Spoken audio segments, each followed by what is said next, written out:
دور نبوی کا ایک عجیب واقعہ، دجال کا جاسوس اور ایک شیطانی جانور۔ بسم اللہ الرحمن الرحیم۔ السلام علیکم عابدین وائس یوٹیوب چینل کے معزز خواتین و حضرات۔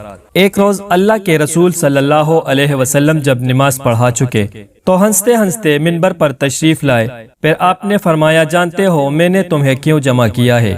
لوگوں نے کہا، اللہ اور اس کے رسول صلی اللہ علیہ وسلم بہتر جانتے ہیں۔ آپ نے ارشاد فرمایا، اللہ کی قسم میں نے تمہیں نہ تو کسی چیز کا شوق دلانے کے لیے جمع کیا ہے اور نہ کسی چیز سے ڈرانے دمکانے کے خاطر جمع کیا ہے، بلکہ میں نے تمہیں یہ بتانے کے لیے جمع کیا ہے کہ میرے صحابی تمیم داری رضی اللہ تعالی عنہ پہلے عیسائی تھے، وہ آئے اور میرے ہاتھ پر بیعت کی اور اسلام میں داخل ہو گئے، اور آج سفر سے واپسی پر انہوں نے مجھے ایسا قصہ سنایا جو اس قصے سے مشابہہ ہے جو میں تمہیں مسیح دجال کے بارے میں سنایا کرتا ہوں۔ وہ لہم اور جزام قبیلے کے 30 آدمیوں کے ہمراہ سفر پر روانہ ہوئے، سمندری کشتی پر سوار ہوئے۔ دوران سفر موجیں مہینہ بھر ان کے ساتھ چیڑ چاڑ کرتی رہی، یہاں تک کہ وہ ایک سمندری جزیرے پر لنگر انداز ہو گئے۔ اس وقت سورج ڈوب چکا تھا۔ وہ ایک چھوٹی کشتی میں بیٹھ کر جو ہی وہ جزیرے میں داخل ہوئے، ان کو ایک جانور ملا جس کے جسم پر بہت سے بال تھے۔ بالوں کی کثرت کی وجہ سے انہیں اس کے آگے پیچھے کا کوئی پتہ نہیں چل رہا تھا۔ انہوں نے کہا، تیرا ناس ہو، تو کیا چیز ہے؟ اس نے کہا، میں جساسا جاسوس ہوں۔ انہوں نے پوچھا، یہ جساسا کیا چیز ہے؟ اس نے کہا، اے لوگو، دیر میں موجود اس آدمی کے طرف جاؤ، وہ تمہاری خبریں سننے کا بڑا شوق سے انتظار کر رہا ہے۔ ہم جلدی سے چلے اور اس دیر گرجے میں جا داخل ہوئے۔ کیا دیکھتے ہیں کہ بھاری برگم شکل و صورت کا ایک آدمی ہے جس کے لمبے لمبے ہاتھ گھٹنوں سے لے کر ٹخنوں کے درمیان تک اور اس کی گردن لوہے کی زنجیروں سے مضبوطی سے بندھی ہوئی ہے۔ ہم نے پوچھا، تیرا ناس ہو، تو کیا چیز ہے؟ اس نے کہا، میرا پتہ تو تمہیں چل ہی گیا ہے، یہ بتاؤ کہ تم کون ہو؟ ہم نے کہا، ہم عربی ہے، ایک سمندری کشتی میں سوار ہوئے، سمندر موجزن تھا، مہینے بھر اس کی موجیں ہمارے ساتھ اٹکلیاں کرتی رہی، یہاں تک کہ ہم تیرے اس جزیرے کے کنارے لگ گئے، اور جب ہم اس جزیرے میں داخل ہوئے تو ہمیں ایک ایسا جانور ملا جس کے بدن پر بہت سے بال تھے۔ بالوں کی کثرت کی وجہ سے اس کے آگے پیچھے کا پتہ نہ چلتا تھا۔ ہم نے اس سے پوچھا، تو کیا چیز ہے؟ تو اس نے اپنے اور تیرے بارے میں کچھ بتایا، اور یوں ہم تیرے پاس یہاں آ پہنچے، اور ہمیں خدشہ لاحق ہوا کہ کہیں تو شیطان ہی نہ ہو۔ پھر اس نے پوچھا، مجھے بیسان کی نخلستان کا حال بتاؤ۔ ہم نے کہا، اس نخلستان کے بارے میں کون سی بات پوچھنا چاہتے ہو؟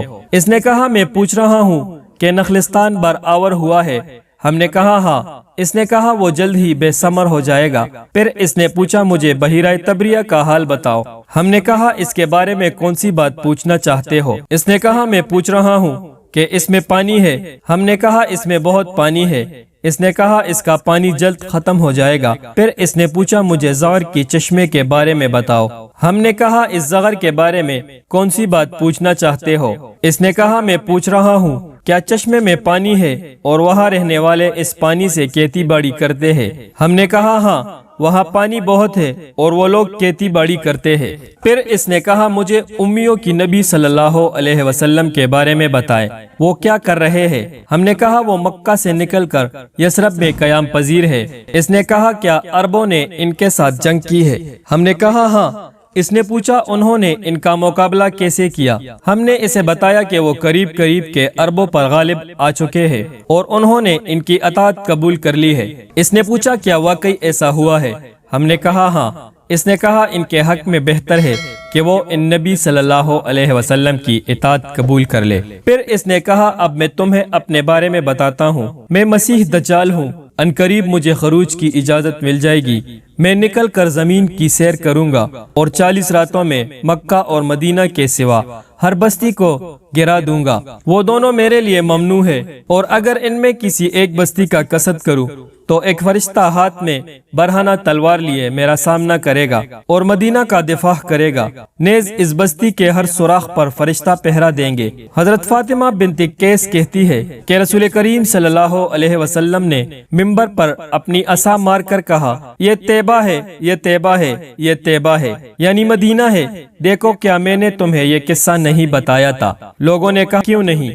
بے شک آپ ایسا بتاتے رہتے ہیں۔ پھر آپ صلی اللہ علیہ وسلم نے فرمایا مجھے تمیم داری رضی اللہ تعالی عنہ کی یہ حکایت اچھی لگی، کیونکہ یہ اس وحی کے مطابق ہے جو میں نے تمہیں مسیح دجال کے بارے میں مکہ مکرمہ اور مدینہ منورہ میں بتائی ہے۔ دیکھو وہ شام یا یمن کے سمندر میں سے نہیں بلکہ وہ مشرق میں ہے، مشرق میں رہے گا۔ اور آپ صلی اللہ علیہ وسلم نے اپنے ہاتھ سے مشرق کے طرف اشارہ کیا۔